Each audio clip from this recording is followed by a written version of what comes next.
put in power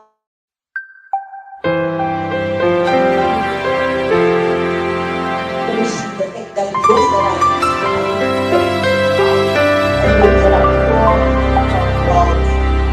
lack of effort or trying.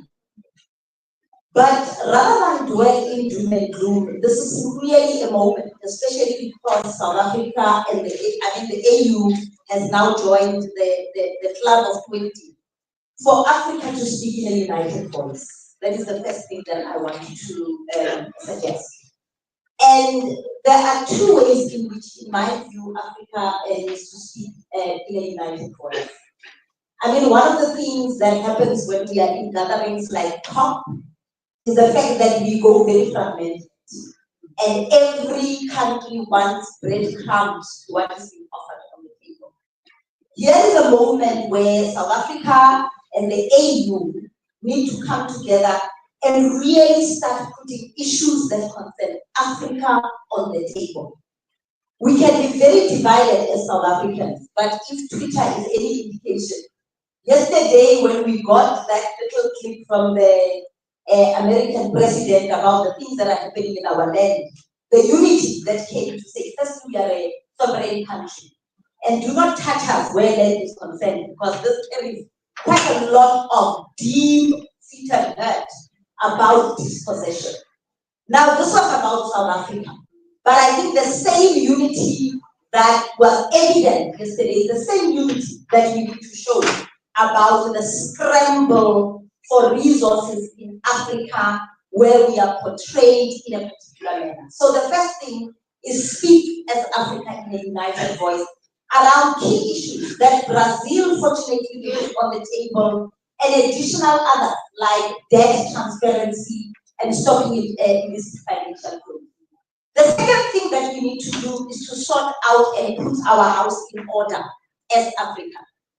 I think this is not a G20 of finance minister, this is not a G20 of president, this must be the people's G20. So how are we ensuring that in the different African countries, even at AU level, the most affected, who are mainly women in rural areas, also have a voice in G20 measures? And that is why W20, Y20, and C20 in particular has to make sure that it adheres to the principle of inclusivity and leave nobody behind, so that all the voices, and we create an enabling environment for all of the voices to be heard. I mean, Oxfam and even with the Brazil presidency started a campaign which demonstrated through data that if you tax the super rich, where right now they are paying very little taxes, they've got tax havens in different countries, etc., etc., you will be able to put a lot of funding in social goods. We are having a lot of countries, and some of the studies that Oxfam has produced, who are taking loans that have got no transparency from the World Bank, IMF, and others, and as a result, they adopt austerity measures that will make them disinvest in social scaling.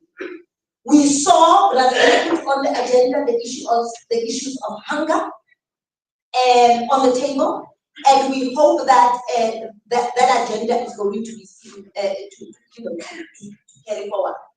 Where climate change and energy is concerned, we need to understand the gendered nature of energy poverty. We need to understand how it further marginalizes rural communities. And that just transition cannot only be talking about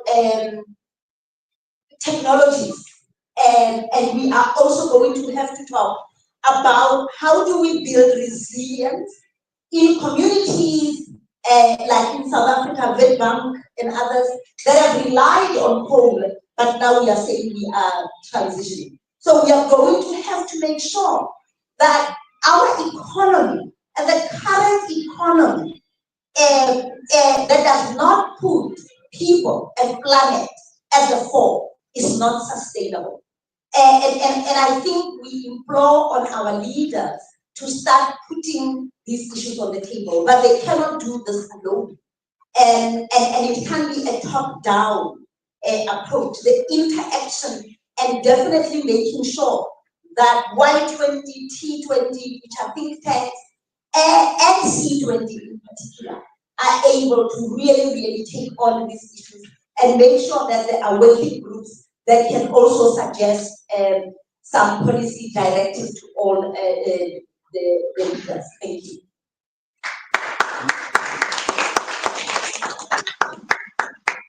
Thank you for those insights, Sarah. It's interesting that you made reference to some of the priorities that were put forward by civil society in Brazil, including really profiling the role that civil society can play in amplifying calls around tax policies that are essentially equitable and really deliver for the people. Now, to move to Vista, effort that works at the intersection of tax and debt. And so, in terms of tax policies, can you talk to us a little bit of how they play a critical role in mobilizing domestic resources, as well as how this could be used to advance sustainable development? I mean, African countries essentially rely on revenue generation from tax. So how do we use this moment, which is the G20, to really influence outcomes around the energy transition and working groups? Thank you so much. Thank you so much for pushing it. I'm just building on what you said. I think that it's important for us to recognize that Africa's energy transition should not be funded in a way that deepens debt, inequality, vulnerability, or reinforces these dependencies. And so we must also then recognize that a tax system, tax reform doesn't happen within a year. As you've seen with the UN tax convention, it takes a long time, right? And just as one million news that the USA is pulling out of it, and then we have to ask again, what does that mean for us? Does it mean that we are leading this reform and we've pushed so hard for? I don't think so. I think that there are other avenues that we can try. And I think that's particularly such a critical moment for us. South Africa is hosting the G20. The AU is part of it for the first time. The AU's theme for this year, their own theme, is a year of declarations. It is also a jubilee year. And so these long-standing demands by civil society and its allies centered around debt cancellation, restructuring, centering Africa as rule makers, not rule takers, is something that we really need to push for. And then also what both of you said is that we need to build on what Brazil and other C20 counterparts have done in the years prior and putting these demands on the table, carrying them forward. We can only achieve so much in a year if we try and reinvent the wheel on our own. We have to work in partnership. We have to put building on what's already been done.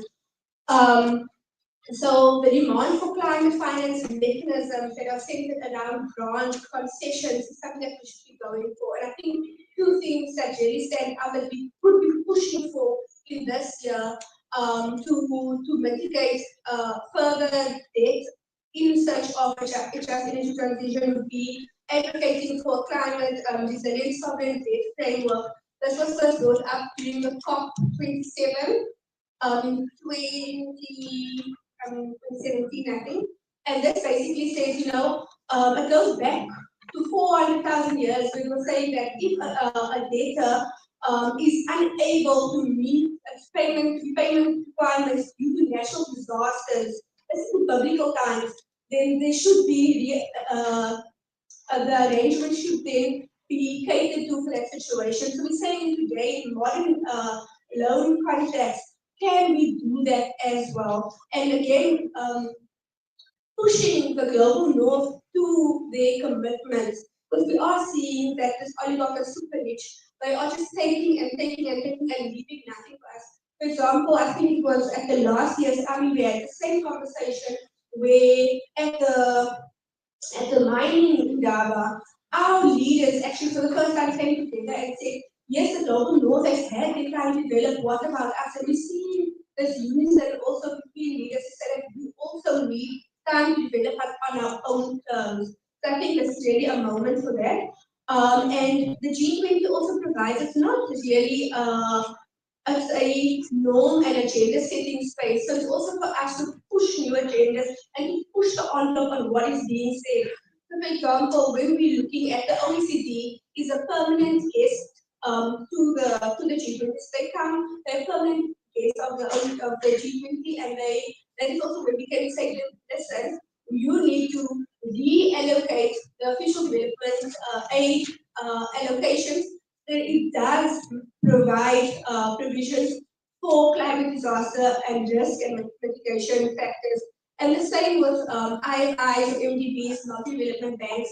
The IMF and the World Bank, they are also party to the G20. They also come and sit in on those meetings. So we can also then use the technique and tell them we need a reallocation of special drawing rights. These special drawing rights at the moment do not suit African needs, especially when it comes to energy and the just transition. We need to reallocate that and then leverage on climate resilience initiatives already in existence, like the climate fund. It's about continuity, it's about building together, and it's about collective advocacy effort to reduce countries' debt and not push them further into debt, ensuring that they can actually meet their own country's needs and then also avoid more austerity measures, which, as I said, will affect these countries at the back foot. Thank you. Thanks, Lisa.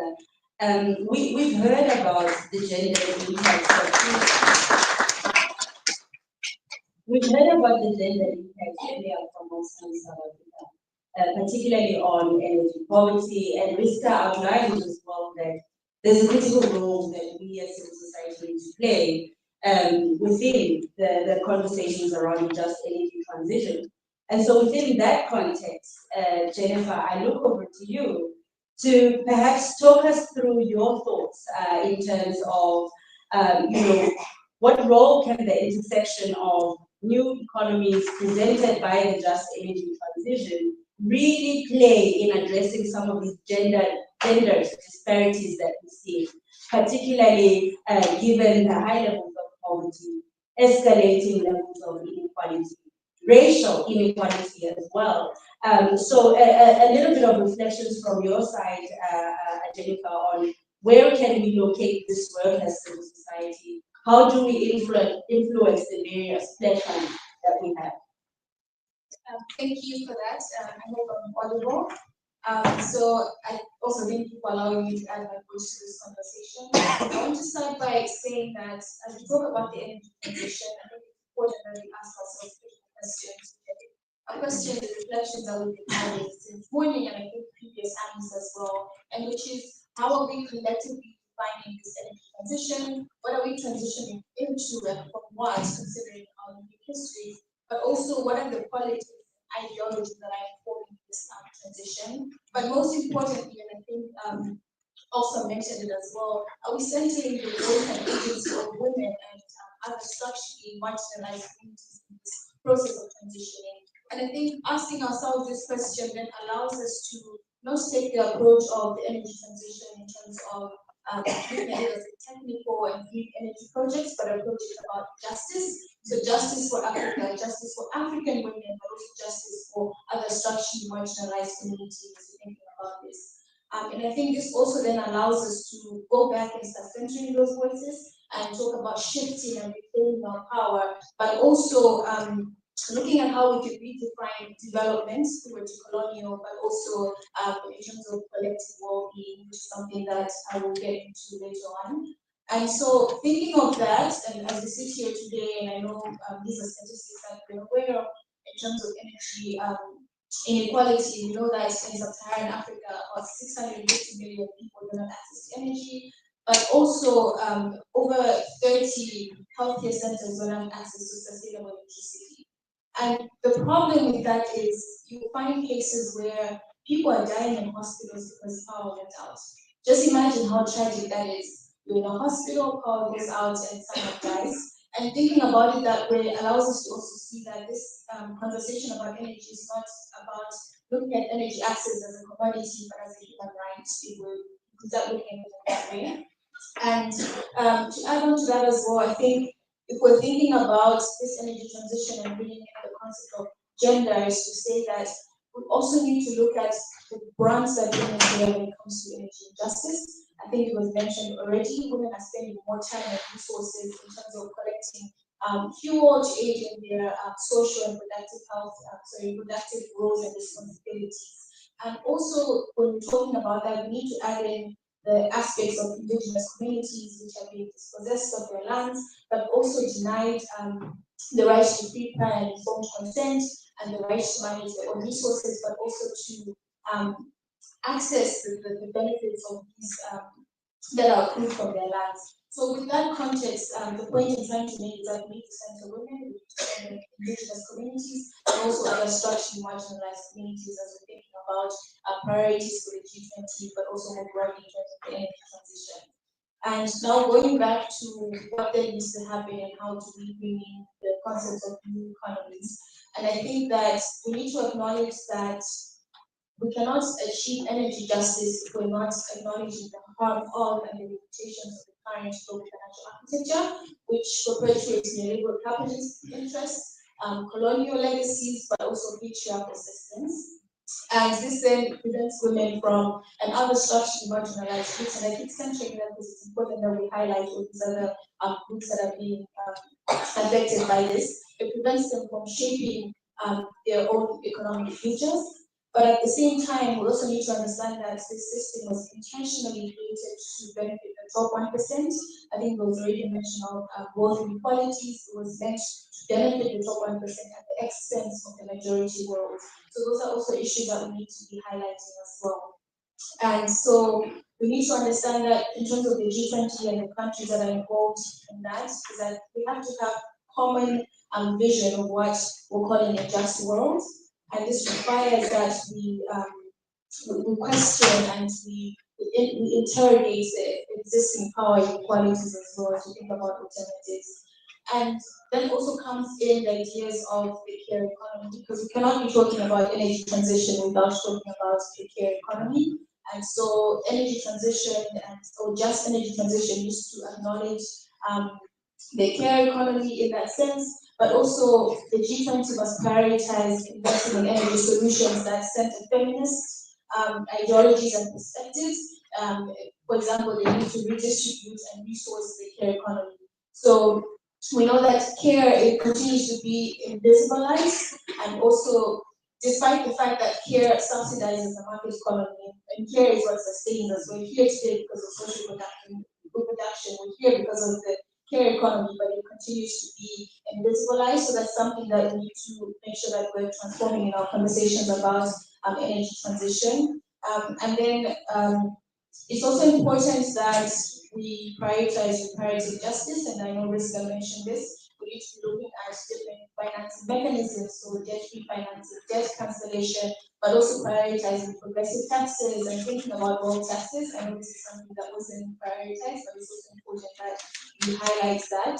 And going back to the issue of indigenous knowledge, that's something that we need to respect, we need to center in this process, we need to be thinking about those we need to be thinking about centering indigenous knowledge in our conversations, but also we need to find and prioritize grassroots movements. So women-led movements that are pushing for energy initiatives that are progressive. We need to ensure that funding is going to those different communities, but also we need to accelerate meaningful and transformative engagement of women in this process. I know there's structures that were mentioned where women can engage, but we need to ensure that it's meaningful and it's transformative engagement so that we're amplifying voices and we're ensuring that the conversation is shaped by the visualities of women in Africa.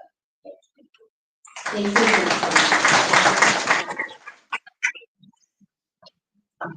Some useful food for thought that you have provided us with today, Jennifer. And what you're provoking here is the $1 million question.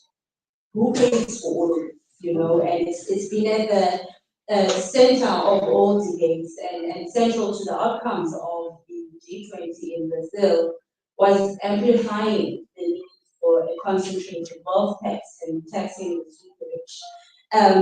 But I'd like to move over to Dr. Mitika.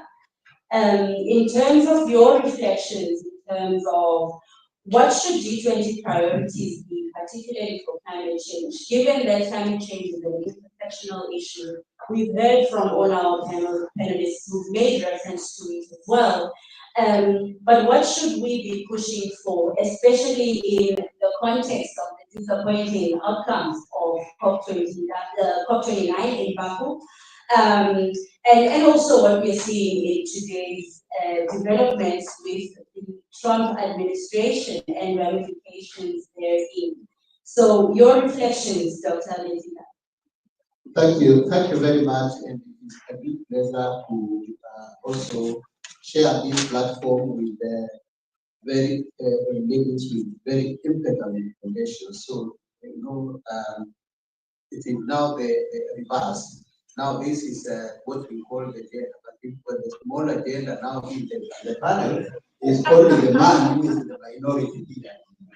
So just as an introduction, my name is Mvika Mwenda, and Paja, for those who are not familiar with it, I represent Pan-African Climate Justice Alliance. And apparently, the people who are seated here, we are all partners in one other.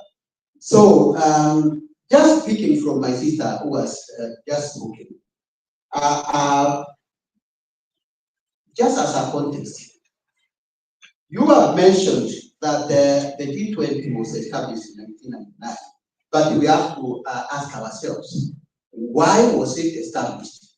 Was it established for the interest of Africa because we are only one African country which is represented, or it was established to advance the hegemony of the big powers, and particularly the United States? So that's question number one. Number two is that to acknowledge that it constitutes, it accounts for 85% of the world economy. And so that should tell you what that means if it sneezes or one of them sneezes. And this again brings me to now the next question of you have asked me about what happened. Don't ask what happened in the US. The election of the Donald Trump, the biggest climate denier in the world. So you ask yourself, what happened is he has overturned the world. The Trump is actually not the accident. It is something which has built the growth of right-wing movement across the world. And that is the pattern which you are seeing all over the world, in Germany, in Europe, even in Scandinavian countries, which we use really to credit with the most progressive issues, migration, climate change, inequality, and all those, democracy and everything. Everything. You see a shifting world to the extreme right. And if the embodiment of that, then is Donald Trump. And you see within 2 weeks, what has happened in the world is really unprecedented. And everyone is feeling the heat that we don't know what will happen tomorrow. Those who work on HIV/AIDS, those who work on climate change, he has pulled out of the Paris Agreement, he has pulled out of the World Health Organization. Everything is wrapped in the world. And so that is the implication of the accumulating power and wealth within a particular group of people. And I have always told people, where is the role of the progressive movement? I have always blamed them, because how come we have reached this level that the right-wing movement? And it's not accidental again. It started with Hitler, when they lost the progressive movement. And they reached that level now. They are at the climax because they are overturned things. For them, it is about them, it is about nationalistic interest, and it is about the bad things humanity. And so, coming then to the question of the shadow of the Trump, of course, we can observe that the world will never be the same again. Whether you are working on health, in humanitarian, in democracy, in climate, migration, you saw the pictures of people. They change. That is not the world which we want to see in the current, in the 21st century. But then coming then to the G20. I was in the COP 29, in fact, and a number of us were there. We fought tooth and nail. What we were fighting for was climate finance. And climate finance, which is equitable, and which is accessible, and which can really support people at the front line of climate crisis.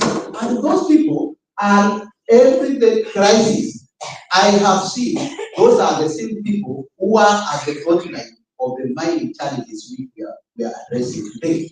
So there is direct proportionality between climate crisis, what we are fighting in that, and even when we are talking about events, when we are talking about inequality, when we are talking about everything addressing climate change is all systems. It is everything we need to work with to do the imperatives of climate justice. And so we were fighting for 1.3 trillion US dollars as the quantum of money we require to address climate crisis, particularly adaptation in Africa. We fought tooth and nail. There was walkouts, there was everything we want with African people and everybody. But what the concession was 300 billion US dollars. If you ask me how that will come, then I will not tell you, because even we have been talking about 100 billion US dollars, it is only OECD which has always said that it delivered. But I am sure none of you have ever seen that money. So where we given this 300, people don't even, when we are going to Belém, we are passionate now, still fighting for 1.3 billion. But even that 100 billion, we have never seen. In Dubai, in 2028, we were fighting and fought. We told our government, you are going to be deceived by Trump and his proxies. They fought and they were deceived that we are going to give you 700 million US dollars for loss and damage. Eventually, all of them went to singing and celebration, but I did not celebrate. Fagia did not celebrate. Civil society in Africa did not celebrate, because we knew it was an exception. In fact, now those governments are telling us that, yes, I think you are right. We were deceived, so that we passed this in Dubai. 700 billion US dollars is not even a salary for one person, Ronaldo, who plays in Saudi Arabia. But we were celebrating everything about 700. But even then, it didn't come. These are the things which we are really the geopolitics which we find ourselves. So we are going for adaptation, and we will still continue fighting. Ladies and gentlemen, the fight, and I like the spirit of South Africa, that the fight, even in the mines, we need to keep fighting. We need to adopt that spirit. It is not easy. It is about money. It is about resources. We have to fight. Whether we join the G20 as Africa, South Africa has been there. Even when they were there, people died in Marikana. Even when we were there, people are dying. I hear people are being pulled in mines for mines even now. So these are the things we need to overcome. Things. How are we going to do that? Mobilization, generation of green commerce. We need to work together. We need solidarity with the women, the feminist movement. We need solidarity with the inequality movement. We need solidarity with the health movement, with tax justice movement. Let us stop working in isolation. The enemy is so formidable, ladies and gentlemen, that there is nothing we can do alone. Even as we have realized within the climate justice movement that we need others, we need work. Once we generate that critical mass of armies, we are going to defeat the enemy. Trump will not even win. We are going to kick him out of the world. But if we don't unite, I can see we are going to be banished. Are we going to accept that? No. We need to work together. So I would urge that we work together. So the other thing she has mentioned about this just transition, and actually it is apt. Just last week, I was in Tanzania attending African Head of State Summit on energy. You listen to them. It is the same story. It is the same corporations, big companies, big foundations is talking about energy. In fact, I didn't see the people I'm seeing here And that's why I came here. I said I will not attend the meeting. This is where I belong, because this is where the voice of the people is. They are talking about, just a simple voice, they are talking about the actual mission 3 added. But mission 3 added for energy, actually chaired by a woman, one of the most prominent women, Suluhu of Tanzania. But we challenge them as a civil society. Is it not going to be the same story? When we are the next summit, how many people will be pulled out of energy poverty? I can assure you it will be the same story. There are 25 renewable energy initiatives in Africa. But why do we have 600 million people in poverty, on energy poverty? It is because we have misplaced priorities. We just only rely on a failed model of development, the top down. We need to promote bottom up, people-centered, people-owned, people-controlled initiatives, and even energy systems, and that is the people which are actually manifesting in this movement. Let us keep fighting. It is not easy, but let us not give up. Thank you very much.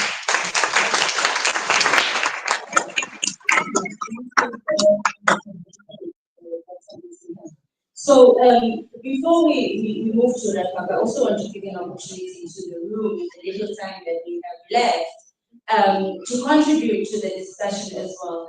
I'd like to ask our esteemed panelists that when you respond to the questions coming in, please be concise, but also think about how you also reflect on how civil society can get involved in the G20 process. We are fortunate enough to have the Civil 20 President and Sherpa on stage as well. So any questions, please direct it to the panelists. We'll take a round of 4 hands initially, and then we may possibly do a second round.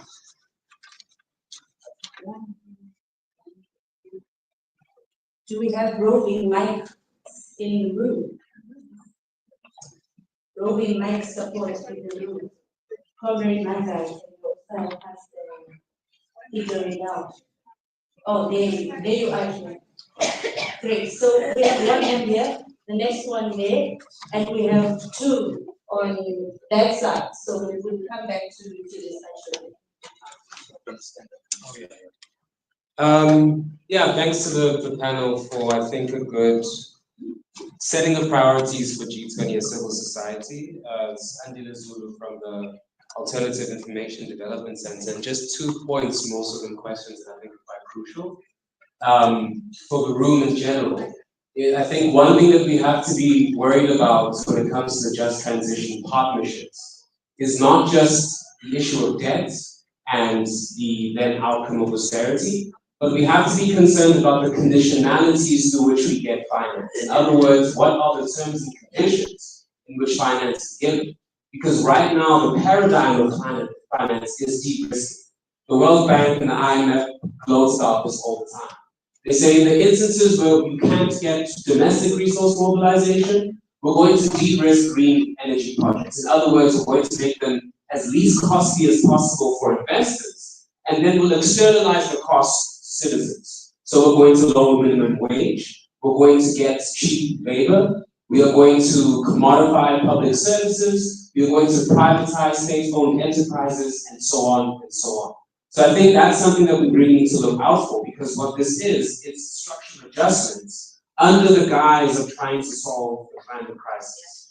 But then the other issue that I think is often missing from civil society when it comes to climate and the just transition is the centrality of workers.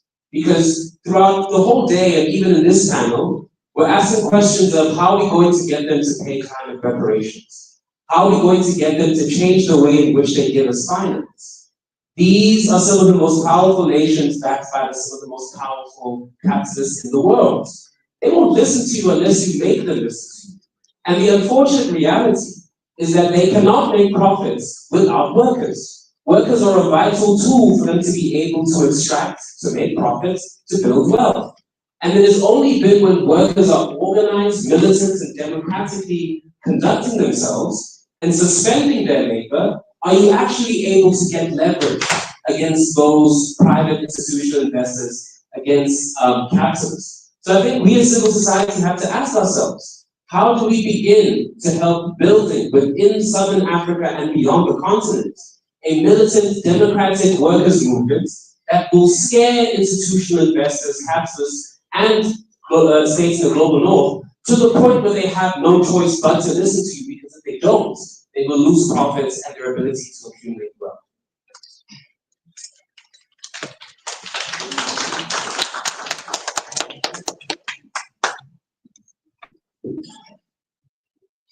Thank you so much. My name is Jeff.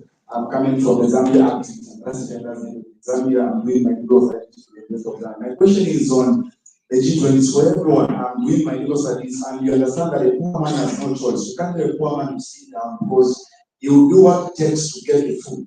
And if you look at the establishment of the G20 1997, 98, it was basically because of the crisis in Asia. So basically now the G20's agenda is to maintain the global economy. And when maintaining that means that some economies like African economies must remain behind. And we know that.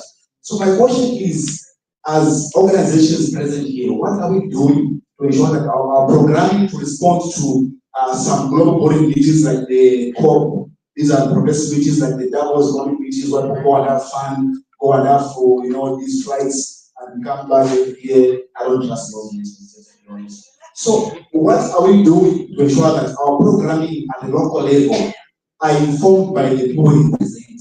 Because we're going to have projects, we're going to have programs running for 10 years where we say we are impacting local people, impacting local women, yet there's no proper impact. How informed is our programming by the people? Thank you so much.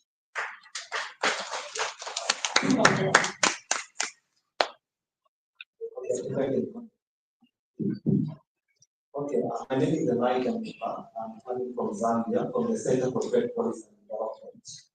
First of all, thanks to our panelists. I think that was quite insightful. You brought out a lot of points. I think of particular interest to me was the issue of unity. And my question is going to be, how can we get our African leaders united? I think if we're going to have a just energy transition that we're talking about, we need to have a united Africa specifically. For example, talking about Donald Trump and how he's imposing tariffs, but I don't know how many have seen the response from the European Union. So they're giving a collective position, right, with one voice, but I think it's not the case in the African context. For example, take a look at what's happening in ECOWAS. They're already breaking out of the alliance that we have. You look at the East Africa, what is happening, I think it's almost known, especially to those of us who are from South Africa already know what's going on. Sadly, that's the same thing. So how do we get our African leaders to ensure that they're united? Because to have a just transition, I believe, we need first of all to transform our economies. And if we're going to transform our economies, especially in Africa, we need to have a collective position. For example, we could have an African industrial policy, which is lacking. So what should we be doing? While we have such insightful conversations, civil society organizations, and also other non-state actors, but I struggle sometimes to get what the so what is. For example, after we've left the alternative mining in Indaba, what should we be doing to ensure that our leaders in our respective countries can be united, they collaborate more without just focusing on our individual countries? Because eventually we're already seeing some of the leaders who are signing deals with the developed countries, even Donald Trump. Some of them are, I'm almost tempted to mention some of the names, but I might be in trouble. But some of them are going, they are seeking to sign deals because of what they are calling the critical minimum. You don't even know these minimums are critical to them. So how do we ensure that civil society organizations, that our leaders can be able to collaborate like what we are seeing in the European Union? Of course, the United Kingdom is the odd one out, but at least they can thank you.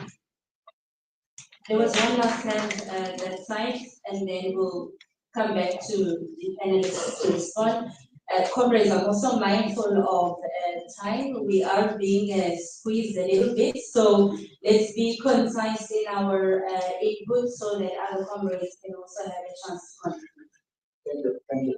My name is Jimmy Harrison. I'm a community that is coming from Namibia, the West Constituency, which It was a very critical question that my brother asked here. It was one of the first questions that I wanted to put in the panel. But then for time situation, I will leave it just as my brother said.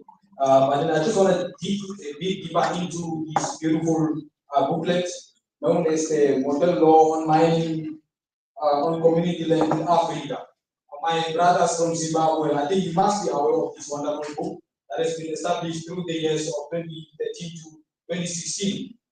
If we, the African countries, adapt to this model of laws and influence our legislatures, especially the environmental management laws and mineral prospecting and mining acts, to involve these laws that are within this booklet, then I think we'll be moving in the right direction. But then this will only be happening if we have to unite. So the question again ranges down to why don't we African countries either economically and the type of security unite, because that is the important one. Secondly, I would like to ask, especially for us now, we are asking the question as to for who is this just energy transition? Instead of asking that question, why don't we say, when are we studying to take responsibility for our resources? When are we mining by ourselves?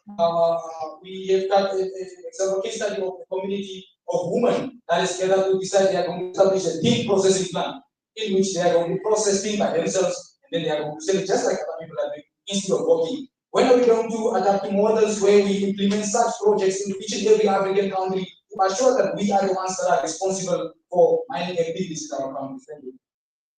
Thank you. Thank you. So we're going to take one more and then we come back to the panelists. Thank you. Another speech. My name is Dulce Maria Pereira. I'm a professor at UCT from Brazil. I wanted to ask a few questions very quickly. First of all, do you consider that the world changed completely after the Brazilian G20? For example, that most of the big organizations such as World Bank and all of them took off their platforms. The discussions on hunger, on environment, and on poverty.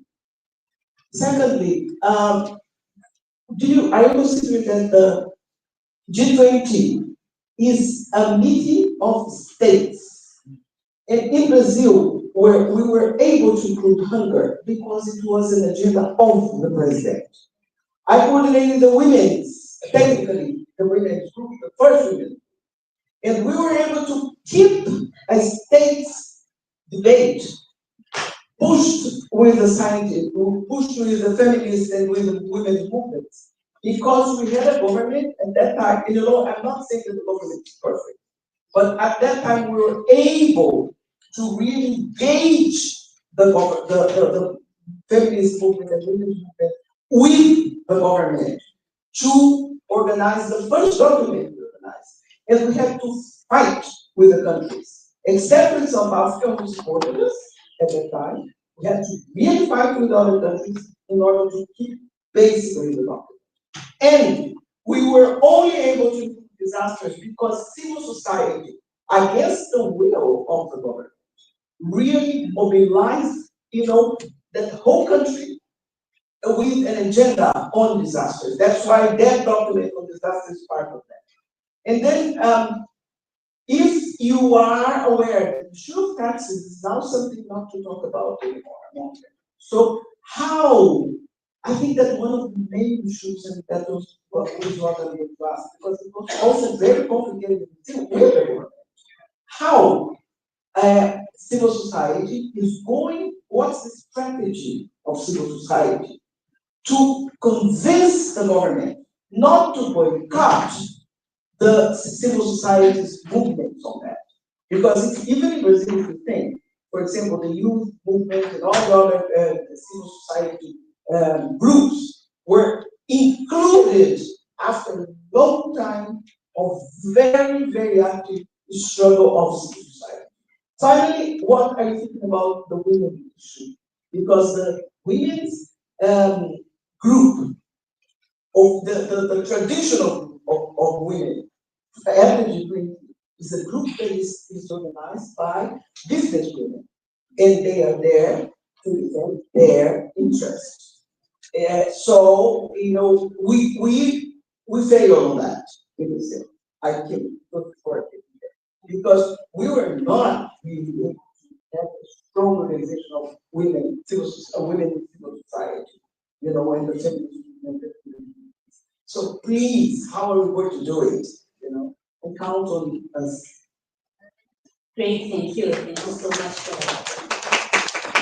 So, in response to my esteemed panelists, comprehensive reflection on what you have heard. I'll give you 2 minutes each so we can wrap it up. But please focus on how civil society can get involved. And to the audience in the room, I know it's a lot of content to take in such a short period of time.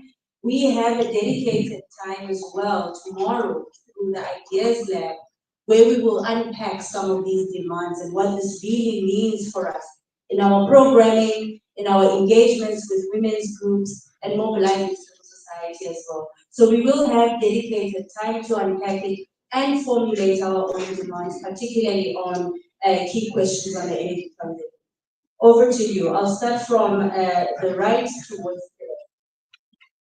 Thank you. Is this on? Yes. Oh, okay. I only have two points. One is the fact that the disunity of Africa is by design. And the design is not because Africans do not want to unite. I think there are so many forces that are at play that are part of a larger colonial project to make sure that Africa is not united. And I think we need to be cognizant of that. Otherwise, we are going to victim blame and look at ourselves and say, what is wrong with us? Why are we not united? But what gives me hope is organizations that are regional, like AfroDead and others, that are really bringing civil society, not only across Africa, but across the global south. And I really want to link it to the questions that you asked. How are we going to do it? We are going to lean on Brazil. That's just how we are going to do it. Even right now in our leadership of the C20, part of what we are doing is to talk to Brazil. Understanding, of course, that there are differences. Understanding, of course, that the political climate is a little bit more different. You know, Brazil was handing over to South Africa, India was handing over to Brazil, and even that transition is very different from the transition between Brazil and South Africa. And so we are going to have to be very cognizant about what are some of the things that you managed to do in Brazil. Yeah, I suspected my mic is off. It's just my well-inherited voice that has been killing me. I did not start, but I want to say that Africa is not divided because Africans can't unite. It's a design. We are broken down systematically. Our languages, our institutions, our leaders, you know, and it's a project that has taken many, many years. But we need to lean on regional bodies, regional organizations, forums such as these to basically bring civil society across geographies. So rather than geographic communities, but communities of practice, and support the work that they do and make sure that they are able to bring various voices together that will at least unite the African voice. The second one is, how are we going to do the wonderful things that you say we need to do? We are going to learn from Brazil and lead on Brazil. There are a number of things that we've already inherited as we take over the leadership of C20. Brazil has been quite generous in giving us some of the lessons that they have learned. Last point, I mean, it's interesting, the questions about these meetings, etc. And I think that it's a very point when people say, what do you achieve? But you ignore them at your own peril. And, you know, I know that Davos, Oxfam does not go there for lunches, but our global inequality report is launched at Davos. We could launch it in a township in Cape Town or in a township in Kenya. But we are able to enter a space and be at the table of the superpowers and say to them, as you are negotiating how you are going to slice up the world and how you are going to slice up Africa, there is an issue of inequality. So it's also about how do you strategically use some of these platforms. The issue of labor is an interesting one. Because the labor movement, like Unity in Africa, has been systematically broken down in South Africa. It was one of the movements that also helped us deliver democracy. So as I said, around how do we speak in a united voices, then there is also a lot of cleaning up we are going to have to do. And even as we talk about labor, somebody here spoke about the care economy. There's a lot of people, even when we talk about labor, that are excluded, and they are mainly women. We have seen in Africa how the labor movement has become patriarchal, and it has been led by men who don't want to recognize the informal economy, women's labor, and in fact have been gatekeepers to make sure that a labor of women is not recognized, because they've also been self-interested. In a country like South Africa, we are going to ask ourselves, what has the labor movement achieved once it became part of the tripartite alliance? So in a lot of ways, what is good about crisis is that it allows us to think outside of the box, because maybe it's not a square box, maybe there's not even a box, maybe it's something else. And also things like automation, the global labor market, and a lot of people, who are operating businesses, and issues like unemployment in South Africa. So this is a time to really think. When we say we want to use labor, which labor are we recognizing? Which one are we not recognizing? Which economy are we talking about? And one of the things that we can do in South Africa as a G20 is to start talking about the fact that there is a thriving informal economy, there is a thriving care economy, and unless you have a gendered look at the economy, you are not going to create an economy for people. Thank you. Thank you so much. So I just want to build on what Sam has said and try to answer some of the questions. I think when you're speaking about what we do or what we achieve when we go to these meetings, I think especially with the G20, taking an insider and outsider approach is what we are going for. Organizing on our own, organizing with others, learning from others, and in that way, for example, I think the People Summit is an example of that. And then in terms of the question around labor and workers, I also find that very interesting because, for example, I think we have to again look at building critical mass, and around the G20. Somebody said, it was the agenda of the global north, and what does it mean for us? So how do we build this critical mass? How do we, since Lebo mentioned that workers play a crucial part in the liberation struggle of many African countries. So how do we re-radicalize ourselves? I think if you look at the Palestine example, many people in South Africa, for example, took to the streets, but when we looked at our voting, how many people voted for the DA? So how do we then think about what does radicalization mean? What does showing up mean? What does opposing these powers mean? And how many of our captives comfort are we really willing to give up for regaining our power? And so there's also this working class divide, the have and the has not. And what role does the media also play there?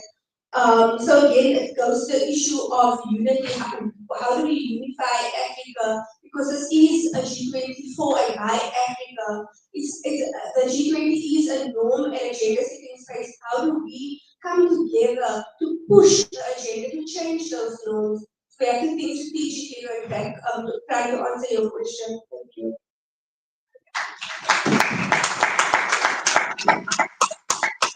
Thanks everyone for those reflections, and the thoughts that I had have been brilliantly laid out by Alfred and Krista.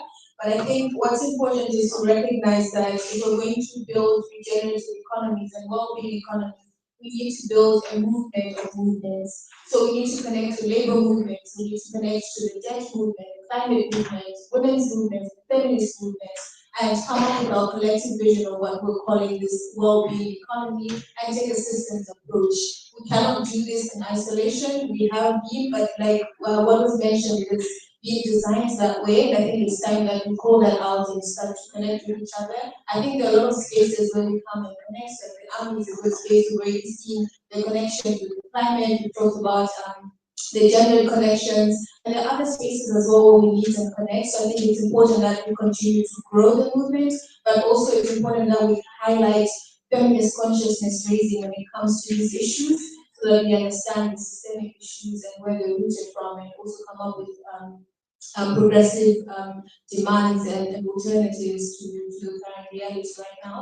And also just highlighting the inside-outside approach. I think oftentimes when you look at it, we think the outside should assist the inside. But as much as we're organizing on the outside, we need to ensure that we also have people on the inside. Because if we're not on the inside, then we don't know the agenda that's being set. So I think we need to leverage these two approaches in a way that is strategic as well, and yeah, just continue to communicate with each other and continue to grow.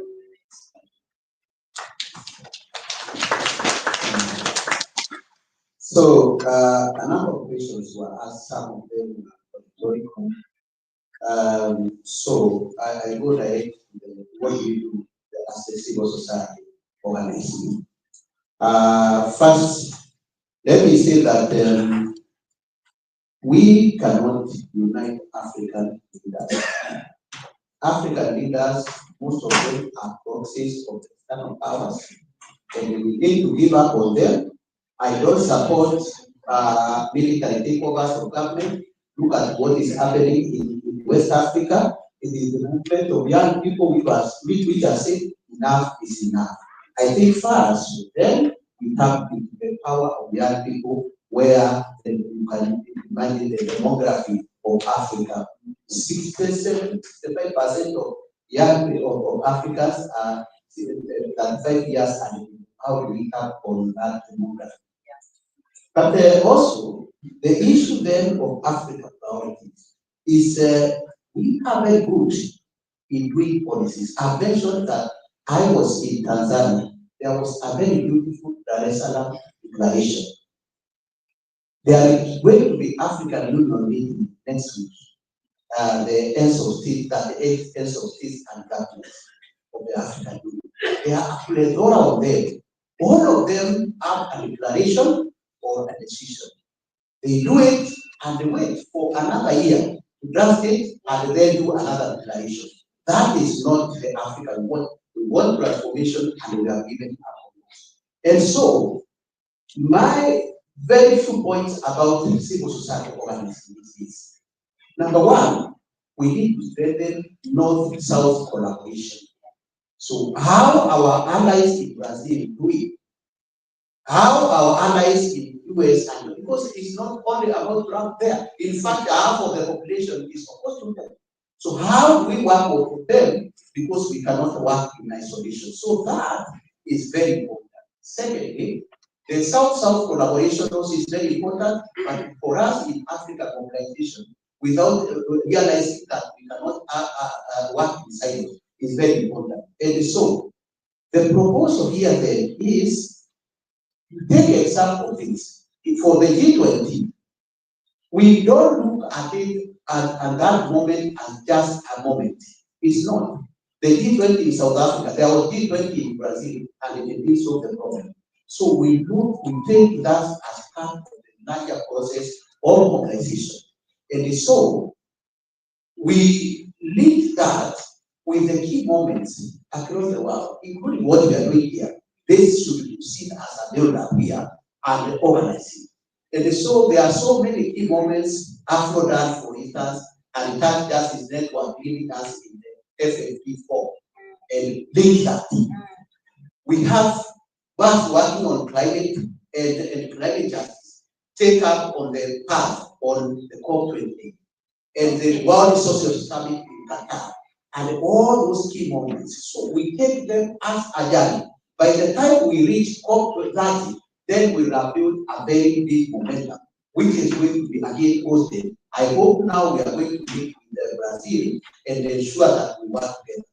When there is an ongoing economic justice campaign already, which was launched during the UN Civil Society Conference in Nairobi.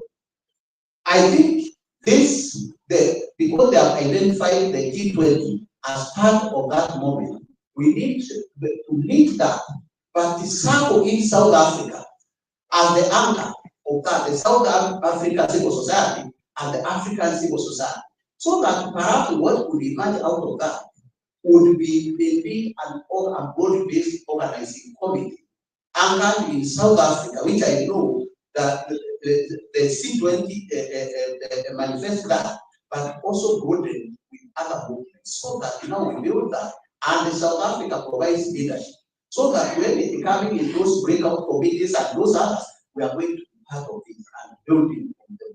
If we do that, we are not going to be lamenting that if they have failed us. We are going to continue to tell us, yes, you have failed us, but we are going to get to it forward.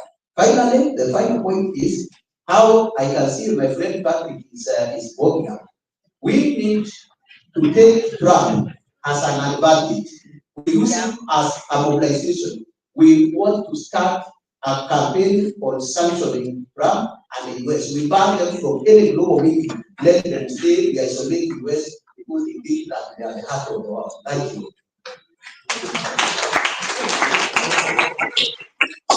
Comrades, thank you for being with us. I will not attempt to summarize the great inputs that we have heard from our panel. All I can say is that we've heard that we really need to act in solidarity to seize this moment. It's only coming back in the next 21 years. So let's contribute to mobilizing. Let's use this as a moment to build on, so that eventually we see a world that is not only free, but equal as well in terms of economic participation and meaningful engagement as well for sustainable livelihoods. With that, please a round of applause for our panelists.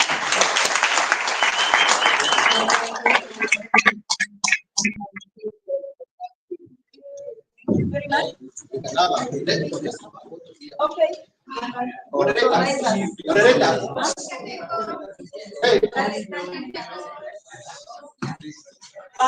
It's been a beautiful session. Please don't walk out just yet. I will make a few last and final announcements.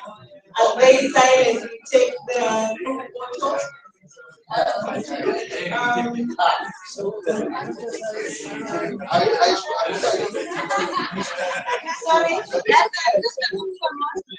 I'll stay silent taking the group photo. I'll start taking the group of the announcement for tomorrow.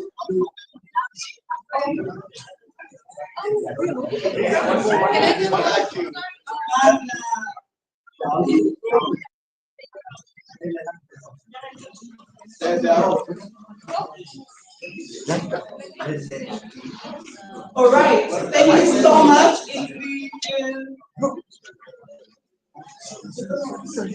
It's been a beautiful day for all of us. I will equally not attempt to summarize the session or summarize the day, because I know we are tired and we would like to break off now. If we are silent for 2 minutes, we should be able to wrap up.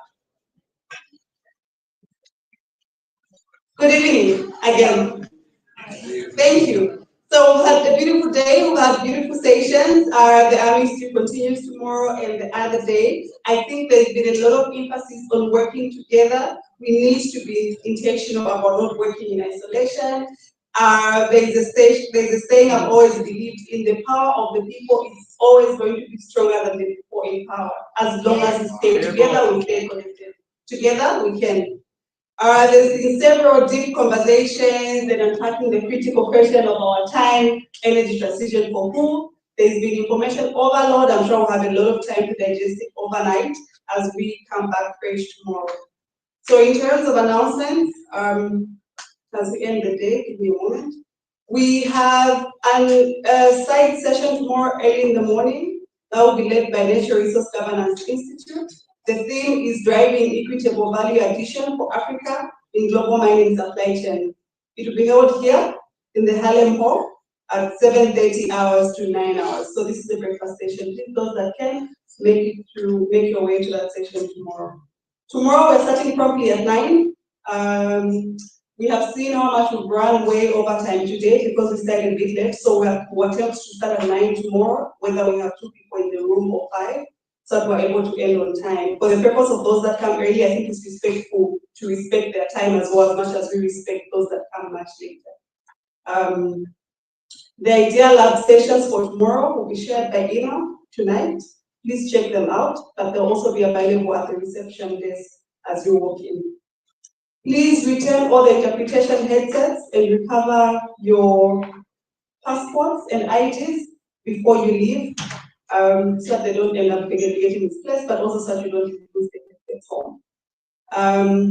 Please find out about the side events at the hotel reception desk and join in the networking opportunities tonight. So we still have other side events. I know we're tired, but please just find time to support our colleagues, but also just engage in the conversation. Thank you so much for being patient with us. Thank you for a beautiful day, and we look forward to seeing you tomorrow. Thank you.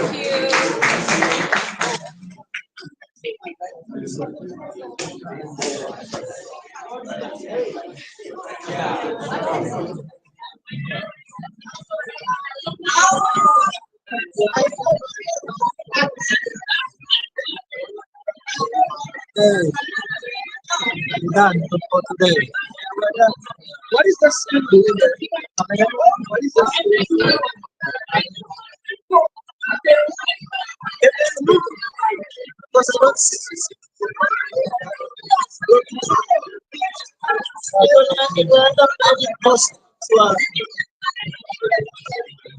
Oh, you're not all school.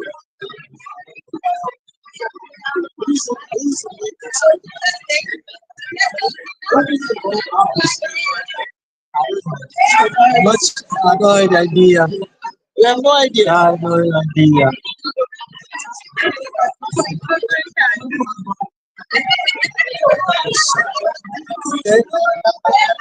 Está terminar. São os debates.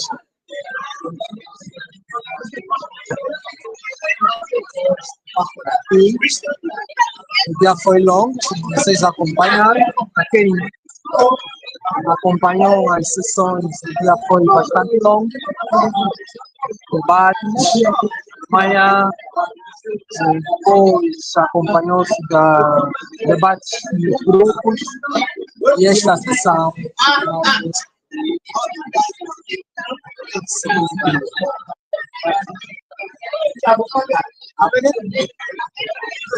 Esse segundo dia, então nós vamos ficar por aqui até a próxima oportunidade. You have this. Yes, they were taking. Are you not taking the whole thing? Yeah, yes, I'm taking the whole thing. I want this speech. You want? Okay, I'll send to you by WhatsApp. You can send. I can send to you take by WhatsApp. Okay. Yes. I want this speech. I want. I like